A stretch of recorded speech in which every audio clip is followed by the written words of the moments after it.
আসসালামু আলাইকুম সবাইকে। সবাই কেমন আছেন? আশা করি সবাই ভালো আছেন। তো আজকে আমি আপনাদের সামনে যে রেসিপিটা নিয়ে আসছি তা হচ্ছে ব্রেড পাকোড়া রেসিপি। অনেক ইজি একটা রেসিপি। আমি চেষ্টা করছি আপনাদের সামনে তুলে ধরার জন্য। আশা করি আমার এই রেসিপিটা ভালো লাগবে। তো ভালো লাগলে অবশ্যই আমার চ্যানেলকে লাইক, কমেন্ট, শেয়ার করুন এবং সাবস্ক্রাইব করুন।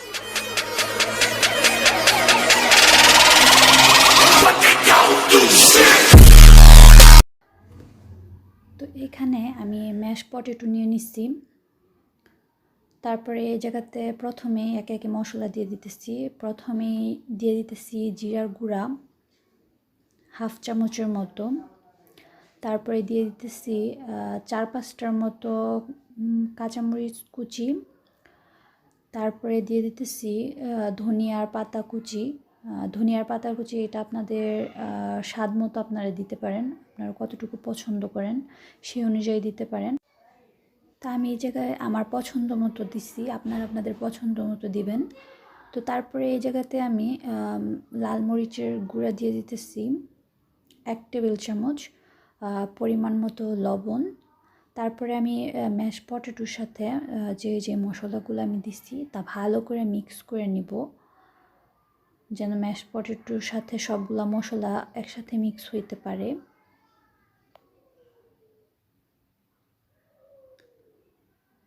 তো ভালো করে কিন্তু আমার পটেটোটা কিন্তু মিক্স করা হয়ে গেছে।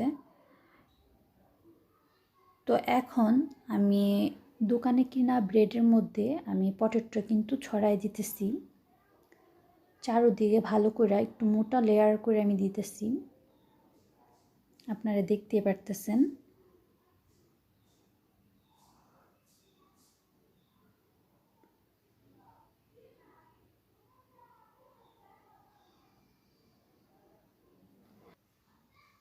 তো ভালো কইরা ব্রেডের মধ্যে পটেটো লেয়ারটা দেওয়া হয়ে গেলে আমি আরেকটা ব্রেড দিয়া চাইপা কিন্তু দিছি।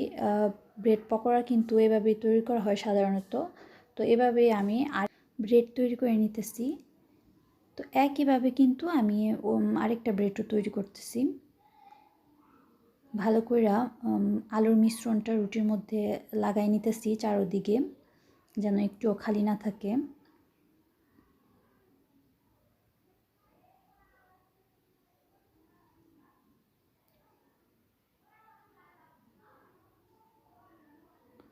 তো আমার ব্রেড পাকোড়ার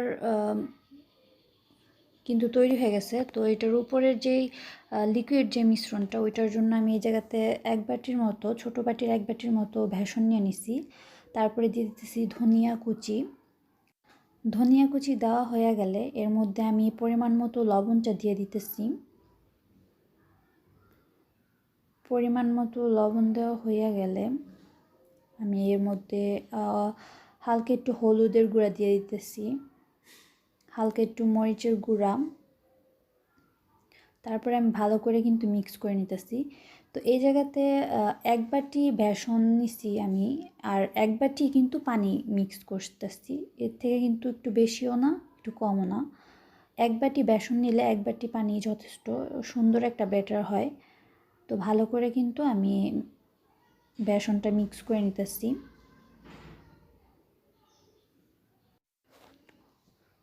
তো ব্যাটারটা কিন্তু আমার ভালো করে মিক্স করা হয়ে গেছে।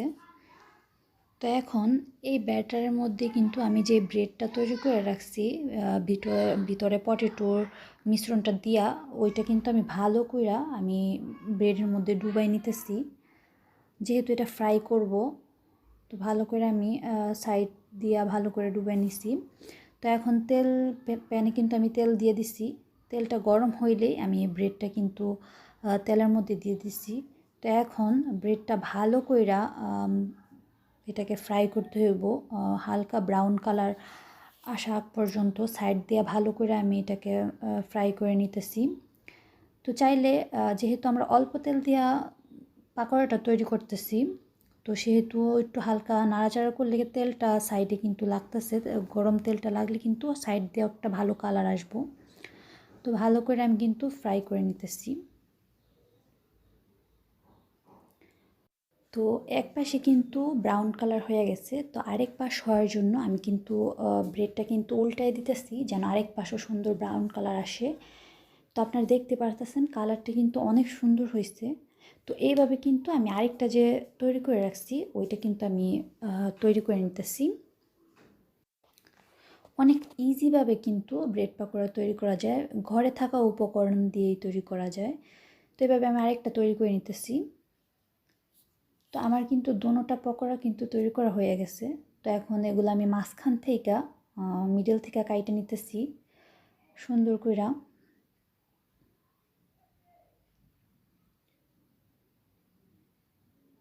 তো আশা করি আমার এই রেসিপিটা আপনাদের সবার কাছে ভাল লাগবে।